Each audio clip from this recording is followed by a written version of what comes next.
What's up, BookTube? I want to talk about something that I have been thinking about quite a bit, but I don't know that I've ever really talked or thought about it that much. And I want to talk about the difference between fiction and nonfiction from a reader's perspective. That's coming up next.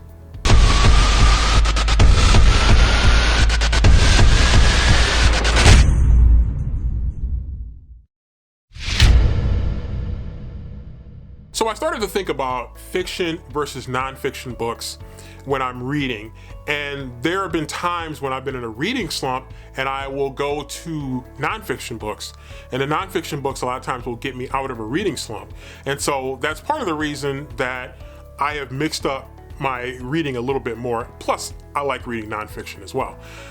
Actually, most of my reading interest really started with nonfiction way back in the day. But nonfiction books have helped me to break out of reading slumps more than once. And I think part of the reason is that I tend to read nonfiction books a lot faster than I read fiction books.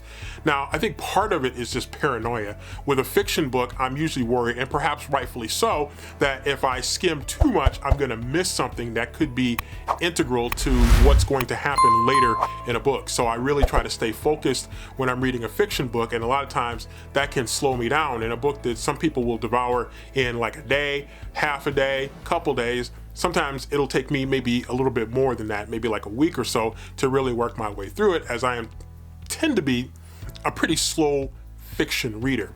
Nonfiction is different.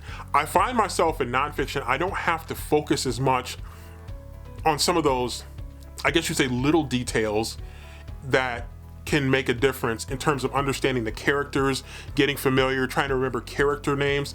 That's trouble that I had with a book that I read last year that everybody loved, and I really struggled with it, mainly because it had a lot of characters and I was trying to remember all the characters, and the characters just kind of blended together and it was kind of difficult to follow.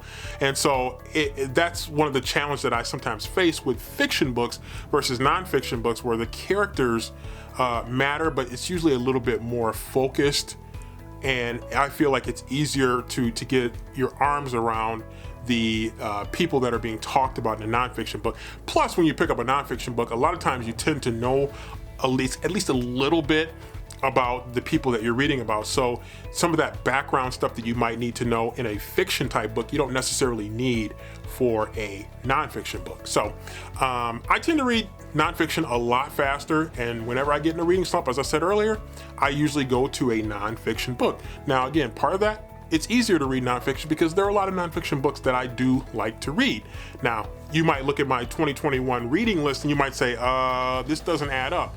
I think it will this year. In 2022, I'm gonna focus on reading a lot more nonfiction books this year.